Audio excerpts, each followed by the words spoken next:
Welcome my YouTube channel.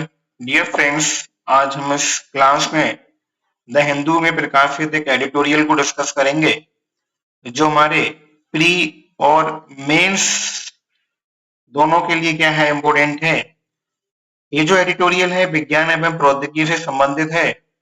Bharat में electric वाहनों का विस्तार, इस टॉपिक में एडिटोरियल में डिस्कस किया गया है भारत में जो इलेक्ट्रिकल वाहन है उनके बारे में, जो हमारे जीएस पेपर नंबर 3 से जुड़ा हुआ है।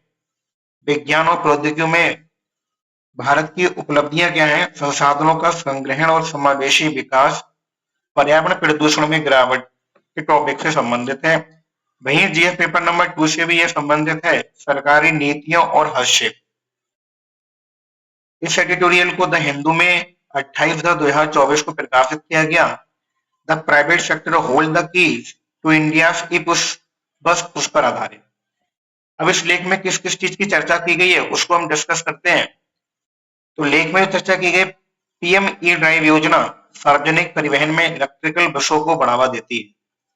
तो जो पीएम ई ड्राइव योजना है ये हमारे सार्वजनिक परिवहन में इलेक्ट्रिकल बसों को बढ़ावा देती है, पीएम ई ड्राइव योजना।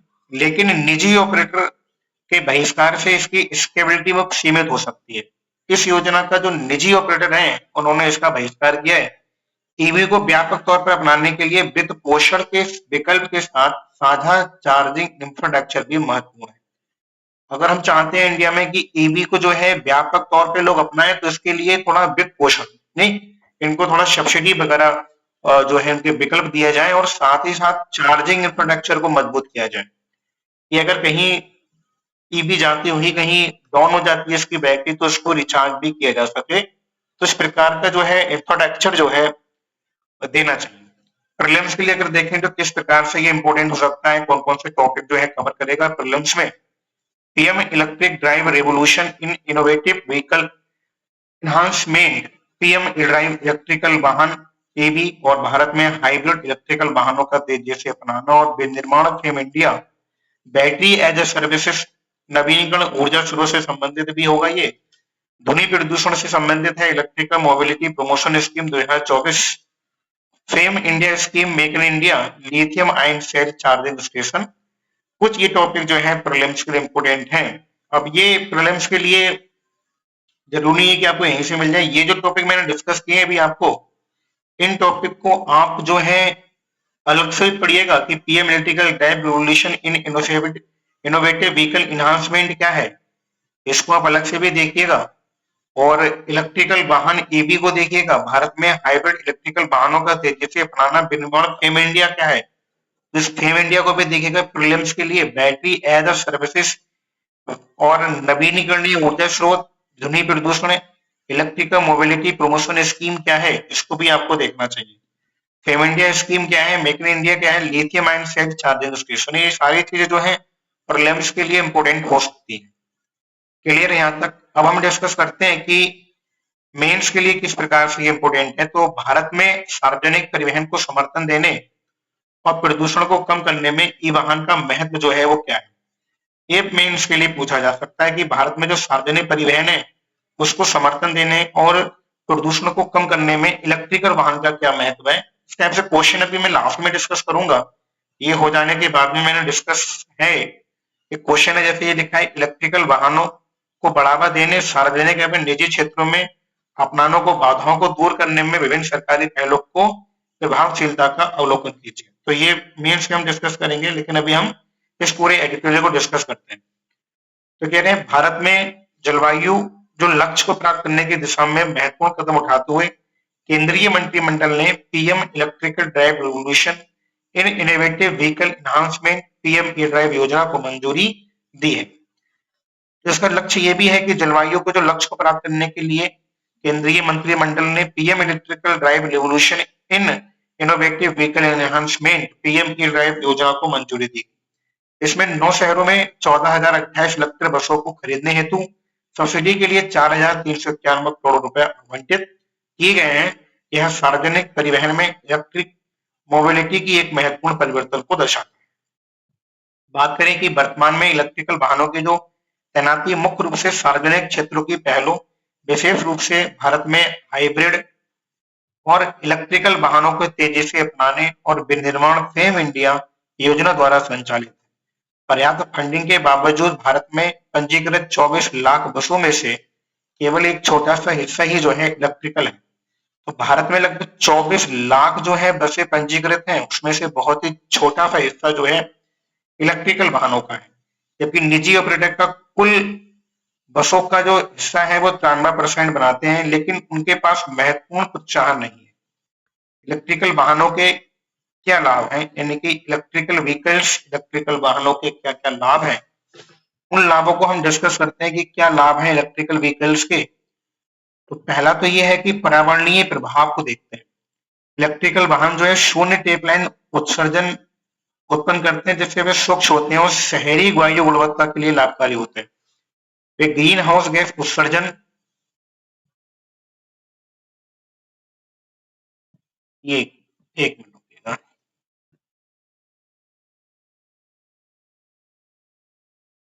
वे ग्रीन हाउस गैस उत्सर्जन को महत्वपूर्ण रूप से घटाते हैं, विशेष रूप से जब नवीकरणीय ऊर्जा स्रोतों द्वारा संचालित होते हैं, जिससे भारत को अपने कार्बन 73 लक्ष्यों की दिशा में कार्य करने में सहायता भी मिलती है।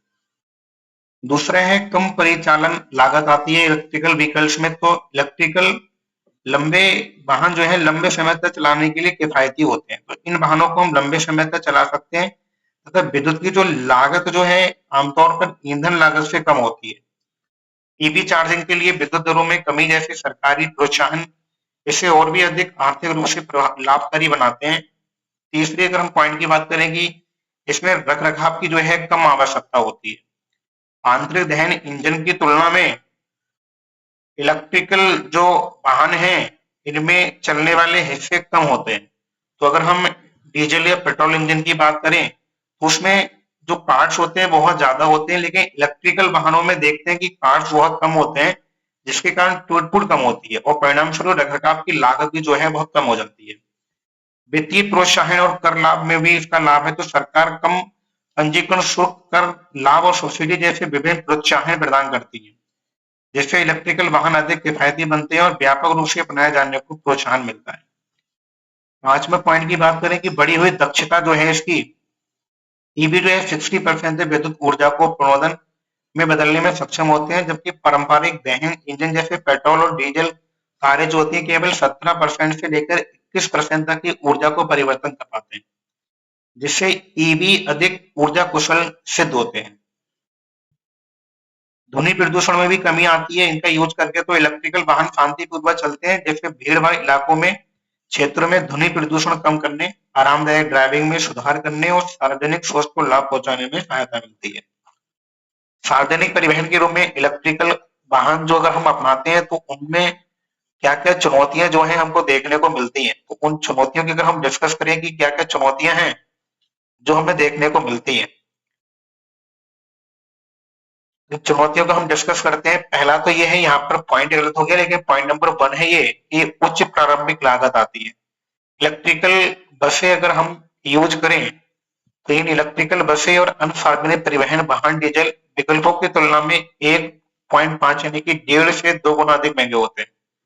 जहां हम डीजल या पेट्रोल के वाहन लेकर आते हैं उनसे ये 1.5 से 2 गुना अधिक महंगे हैं।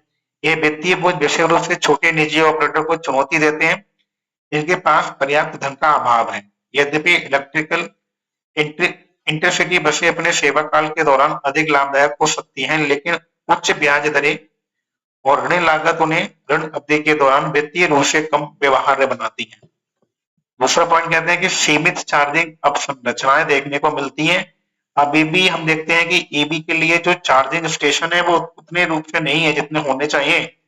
चार्जिंग स्टेशन शहरी क्षेत्रों तक सीमित है और बड़े पैमाने पर राज्य द्वारा संचालित परिवहन केंद्रों में केंद्रित है। उदाहरण के लिए फरवरी 2024 तक पूरे देश में 12,146 सार्वजनिक इलेक्ट्रिकल वाहन चार्जिंग स्टेशन सक्रिय थे। निजी बस ऑपरेटर को अक्सर किफायती चार्जिंग सुविधाओं की स्थापना या उपलब्धता सुनिश्चित करने में कठिनाइयों का सामना करना पड़ता है, विशेष रूप से अर्ध शहरी या ग्रामीण क्षेत्रों में। वित्तीय जोखिम और ऋण तक सीमित पहुंच। तो अगला जो यहाँ पर चुनौती है वो है कि वित्तीय जोखिम।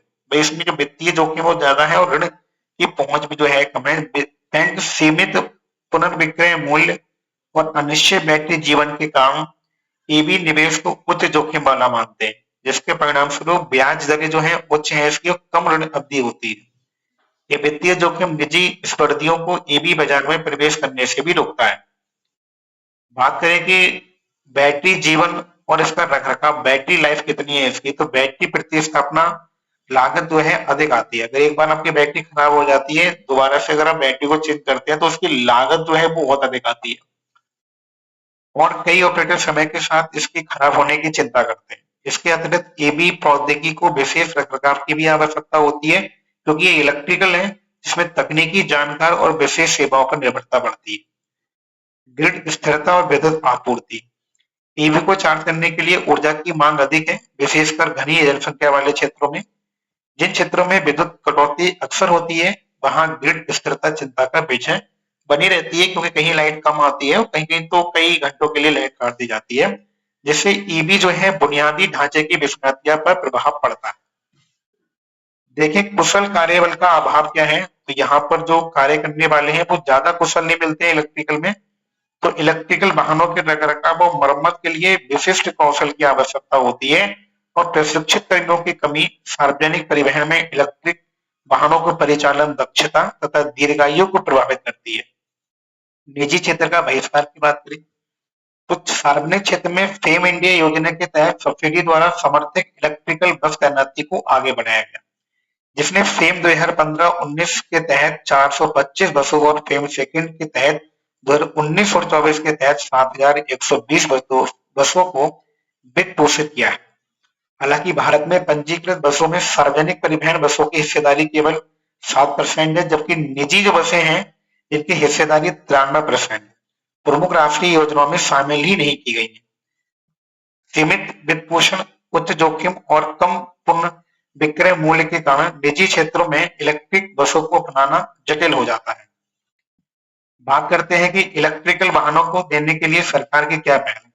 तो सरकार ऐसी क्या पहल कर रही है कि जिससे इलेक्ट्रिकल वाहनों को बढ़ावा दिया जाए। तो हम सरकार की पहलों पर चर्चा करते हैं कि सरकार कौन कौन सी पहले चला रही है। तो पहले हम देखते हैं कि राष्ट्रीय स्तर पर सरकार के द्वारा कौन कौन सी पहले चलाई जा रही है जो इलेक्ट्रिकल वाहनों को बढ़ावा देगी।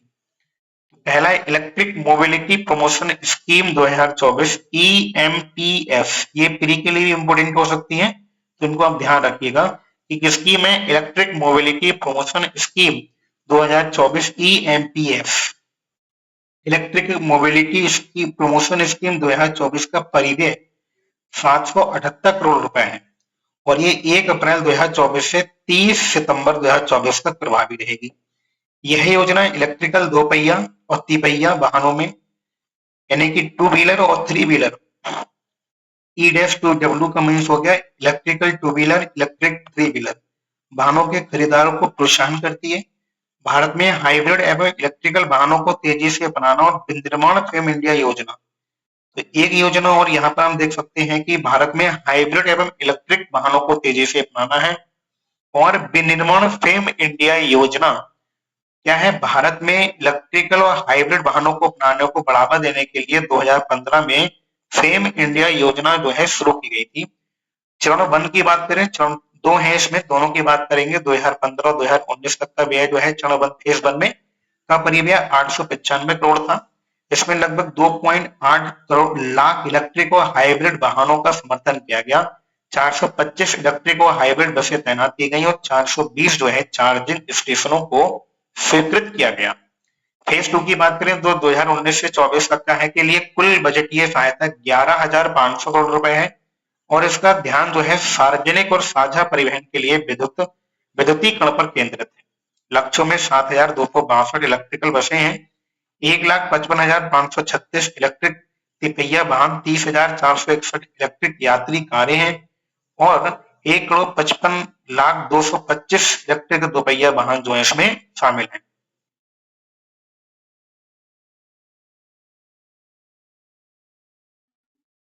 ऑटोमोबाइल और ऑटो घटक उद्योग के लिए उत्पादक लिंक प्रोत्साहन योजना, जिसको PLIAAT के नाम से जानते हैं, ऑटोमोबाइल और ऑटो घटक उद्योग के लिए उत्पादन लिंक प्रोत्साहन योजना, इसका जो बजटीय परिव्यय है 25,983 करोड़ रुपए है। यह योजना two wheeler, three wheeler, four wheeler बसों और ई ट्रकों सहित विभिन्न श्रेणियों के इलेक्ट्रिक वाहनों को प्रोत्साहित करती है।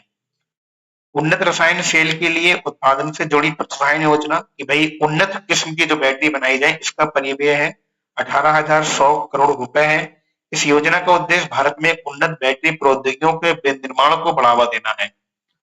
इलेक्ट्रिक यात्री कारों के विनिर्माण को बढ़ावा देने की योजना, यह योजना वैश्विक, तो एक योजना आपको याद रखनी है कि इलेक्ट्रिक यात्री कारों के विनिर्माण को बढ़ावा देने की योजना है। यह योजना वैश्विक इलेक्ट्रिक वाहनों निर्माताओं से निवेश आकर्षित करने और भारत को इलेक्ट्रिक वाहनों के विनिर्माण गंतव्य के रूप में बढ़ावा देने के लिए तैयार की गई है।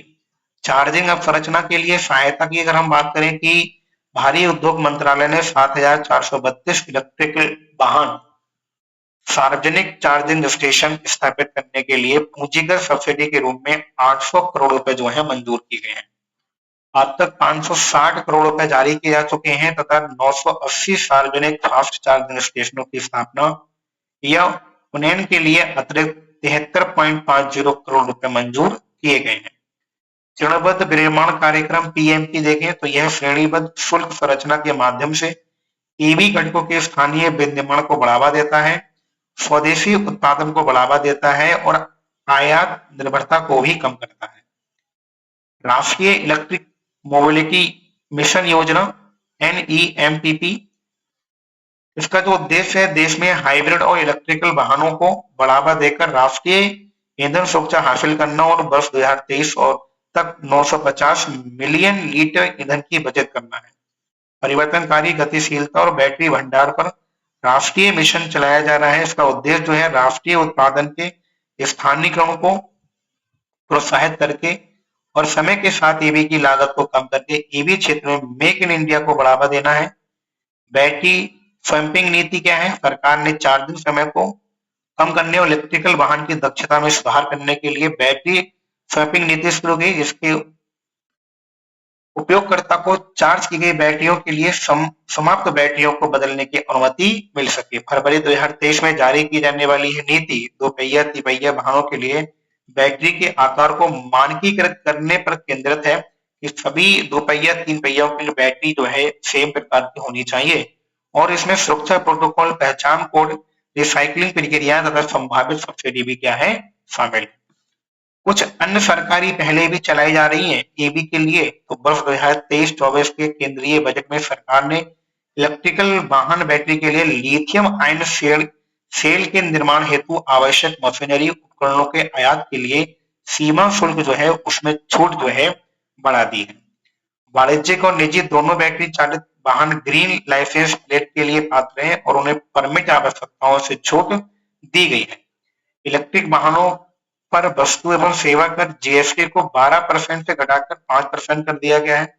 तो यहाँ पर जो इलेक्ट्रिकल वाहनों पर या अन्य वाहनों पर जो 12% जीएसटी लग रही थी उसको केवल 5% जीएसटी के रूप में कर दिया है और ईवी चार्जिंग स्टेशनों पर जीएसटी को 18% से घटाकर 5% कर दिया गया है।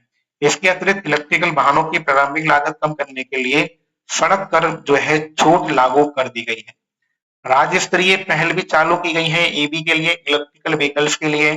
तो महाराष्ट्र, दिल्ली और कर्नाटक, उत्तर प्रदेश सहित कई भारतीय राज्य ईवी खरीदारों के लिए सब्सिडी, कर छूट और प्रोत्साहन प्रदान करते हैं, जिसका उद्देश्य ईवी की बिक्री को बढ़ावा देना, चार्जिंग बुनियादी संरचना की स्थापना करना है। उदाहरण के लिए दिल्ली में वर्ष 2024 तक सभी वाहन पंजीकरण में बैटरी इलेक्ट्रिक वाहन BEV की हिस्सेदारी 25% होने की उम्मीद है। इसलिए अतिरिक्त डिलीवरी सेवा प्रदाताओं को 2025 तक अपने बेड़े के 100% को इलेक्ट्रिक वाहनों में परिवर्तन करना जो है आवश्यक है। आगे की राह क्या हो सकती है? निष्कर्ष जिसको हम देखते हैं इंपोर्टेंट होते हैं। ये निष्कर्ष जो है आपको इंटरव्यू में भी जो है पूछे जाते हैं। तो आगे की राह क्या है? प्राथमिक क्षेत्र ऋण TFL में इलेक्ट्रिकल वाहनों को शामिल करना, इलेक्ट्रिकल बसों को प्राथमिकता क्षेत्र के रूप में वर्गीकृत करके बैंक छोटे निजी ऑपरेटर को कम ब्याज दर पर ऋण प्रदान कर सकते हैं, जिससे उनकी पूंजी तक पहुंच आसान हो जाएगी और अधिक न्याय संगत ये भी संक्रमण संभव हो सकेगा। सार्वजनिक चार्जिंग संरचना का विकास करना, तो ये दूसरा पॉइंट है। राज्यों को उच्च यातायात वाले क्षेत्रों में सार्वजनिक चार्जिंग हब स्थापित करने पर ध्यान केंद्रित करना चाहिए, जो निजी और सार्वजनिक दोनों ऑपरेटरों के लिए क्या हो, सुलभ हो। इलेक्ट्रिकल बसों में निजी निवेश को प्रोत्साहित करने के लिए विशेष रूप से शहरी क्षेत्रों और प्रमुख अंतर शहरी गलियारों में साझा सार्वजनिक चार्जिंग संरचनाओं को विकसित करना आवश्यक है। साझा सुविधाएं अवसंरचना लागत को कम करती हैं और छोटे ऑपरेटरों के लिए ईवी को अपनाना व्यवहार्य बनाती हैं। Battery as a service model, एक जो है हमें battery as a service model को अपनाना चाहिए। ऐसे BAS मॉडल को प्रोत्साहित करना जहां ऑपरेटर बैटरी खरीदने के बजाय उसे पट्टे पर ले सकते हैं। इससे शुरुआती लागत जो है कम होगी और बैटरी खराब होने की चिंताएं भी दूर होंगी। वाणिज्यिक बेड़े के लिए डाउन टाइम कम करने हेतु बैटरी स्वैपिंग स्टेशनों को बढ़ावा दिया जाना चाहिए। इलेक्ट्रिकल वाहनों के लिए पट्टे की शर्तों का विस्तार किया जाना चाहिए। इलेक्ट्रिकल वाहनों के लिए ऋण की पट्टे की शर्तों को 10 से 12 वर्ष, वर्तमान जो है 3 से 4 वर्ष से तक बढ़ाने से निजी ऑपरेटर को पुनर्भुगतान दायित्व को फैलाने में सहायता मिल सकती है, जिससे इलेक्ट्रिकल वाहन जो है दीर्घ अवधि में वित्तीय रूप से व्यवहार्य बन सकते हैं। विशिष्ट कौशल विकास कार्यक्रम चलाया जाना चाहिए। ये सारी चुनौतियों को अभी हम ऊपर पढ़ के आए हैं कि कुशल कार्यबल सुनिश्चित करने के लिए ईवी रखरखाव और मरम्मत के लिए समर्पित तकनीकी प्रशिक्षण केंद्र जो है वो स्थापित किए जाएं। इस पहल से परिचालन संबंधी चुनौतियों का समाधान करने तथा याजत विशेषज्ञता पर निर्भरता कम करने में सहायता मिलेगी। बढ़ी हुई राजकोषीय सहायता और सब्सिडी, तो निजी क्षेत्र में फेम जैसे प्रोत्साहन देने में अधिक व्यक्ति जो है इलेक्ट्रिकल बसें अपनाने के लिए प्रोत्साहित होंगे। राज्य सरकारें वंचित क्षेत्रों में निजी चार्जिंग स्टेशन स्थापित करने के लिए अतिरिक्त सब्सिडी भी जो है वो दे सकती हैं। राज्य सरकारें वित्तीय सब्सिडी दे सकती हैं और चार्जिंग बुनियादी अवसंरचनाओं में निजी निवेश को आकर्षित करने के लिए न्यूनतम ऊर्जा खपत की गारंटी सुनिश्चित कर सकती हैं। सार्वजनिक निजी भागीदारी PPP मॉडल, ठीक है, सार्वजनिक पब्लिक प्राइवेट पार्टनरशिप को बढ़ावा देना चाहिए हमको, तो ये भी इंपॉर्टेंट है। PPP जो है मॉडल बहुत पहले से चलता आ रहा है। बुनियादी अवसंरचनाओं के विकास के लिए सहयोगात्मक PPP मॉडल विशेष रूप से शहरी और अंतर शहरी मार्गों में चार्जिंग बुनियादी अवसंरचनाओं में निजी निवेश को बढ़ाने में सहायता कर सकते हैं। सरकारें भूमि और कर प्रोत्साहित की पेशकश कर सकती हैं, जबकि निजी कंपनियां पूंजी एवं परिचालन विशेषज्ञता ला सकती हैं। बैटरी प्रौद्योगिकी में अनुसंधान और नवाचार को मजबूत करना, एक हम पहल कर सकते हैं कि बैटरी प्रौद्योगिकी में अनुसंधान और नवाचार को मजबूत करना, विशेष रूप से लिथियम आयन और वैकल्पिक ऊर्जा स्रोतों के लिए बैटरी प्रौद्योगिकी अनुसंधान में बैटरी निवेश से बैटरी की लागत तथा आयात पर निर्भरता कम हो सकती है, जिससे अधिक स्थायी ईवी इकोसिस्टम को सक्षम किया जा सकेगा। उद्योग पहल की बात करें, बढ़ती ग्राहक जागरूकता के जवाब में उद्योग कई स्थायी विकल्प को उपलब्धता बढ़ाने के लिए तकनीकी प्रगति और सरकारी सहायता का प्रयोग कर रहे हैं। इलेक्ट्रिकल वाहन ईवी मालिकों की सुविधा में सुधार के लिए फास्ट चार्जिंग स्टेशन और सामुदायिक चार्जिंग सुविधाओं सहित नवीन समाधान विकसित किए गए हैं। निष्कर्ष की बात करें तो जलवायु लक्ष्यों को प्राप्त करने और शहरी गुणवत्ता को बेहतर बनाने के लिए भारत का इलेक्ट्रिकल वाहन ईवी में परिवर्तन महत्वपूर्ण है। हाल ही में शुरू की गई है ये PM E-ड्राइव योजना इलेक्ट्रिकल वाहनों का समर्थन करती है, लेकिन निजी ऑपरेटर को बाहर रखना समावेशी नीतियों की आवश्यकताओं को रेखांकित करता है। उच्च अग्रिम लागत, सीमित चार्जिंग इंफ्रास्ट्रक्चर और कुशल कार्यबल की कमी को संबोधित करना महत्वपूर्ण है। सार्वजनिक निजी भागीदारी, अभिनव वित्त पोषण और प्रौद्योगिकी उन्नति से सभी क्षेत्रों में ईवी को अपनाने में तेजी आएगी, जिससे स्वच्छ भविष्य के लिए एक स्थायी इलेक्ट्रिक मोबिलिटी इकोसिस्टम स्थापित होगा। मेंस के प्रश्न की बात करें इस पूरे एडिटोरियल से, तो प्रश्न क्या है, इलेक्ट्रिकल वाहनों को बढ़ावा देने, सार्वजनिक एवं निजी क्षेत्रों में अपनाने को बाधाओं को दूर करने में विभिन्न सरकारी पहलों की प्रभावशीलता का आकलन कीजिए। तो ये जो अभी हमने पढ़ा तो क्या इसमें बताना क्या है, पहला क्वेश्चन तो ये कि इलेक्ट्रिकल वाहनों को बढ़ावा देने में सार्वजनिक और निजी दोनों क्षेत्र बताने हैं। सार्वजनिक और निजी में कौन कौन सी बाधाएं आ रही हैं, जो अभी हमने चुनौतियों को डिस्कस किया था उसको यहाँ पर आपको बताना है। और हमने क्या विभिन्न पहले जो सरकारी पहले अभी हमने डिस्कस करी थी यहाँ से, और राज्य स्तरीय पहल और अन्य सरकारी पहल, ये जो हम पहल पढ़ते हैं इन पहलों को जो है आपको इस क्वेश्चन में बताना है राष्ट्रीय स्तर पर। इससे पहले हमने चुनौतियों को डिस्कस किया, तो इस क्वेश्चन में जिस प्रकार से मैंने अभी आपको बताया उस प्रकार से हम क्या करेंगे, इसमें डिस्कस करेंगे। और ये जो एडिटोरियल था हमारा द हिंदू में प्रकाशित एडिटोरियल विज्ञान एवं प्रौद्योगिकी से संबंधित था, भारत में इलेक्ट्रिकल वाहनों का विस्तार। इसको हमने जो जीएस पेपर नंबर 3 और जीएस पेपर नंबर 2 से संबंधित था हमने इसको डिस्कस किया। डियर फ्रेंड्स, अगर आपको ये एडिटोरियल की क्लास पसंद आई हो तो प्लीज चैनल को सब्सक्राइब कीजिएगा, जिससे हमें लगे कि हमें और इस प्रकार के एडिटोरियल को आपके सामने डिस्कस करें। तो चलिए मिलते हैं नेक्स्ट एडिटोरियल में। Thank you.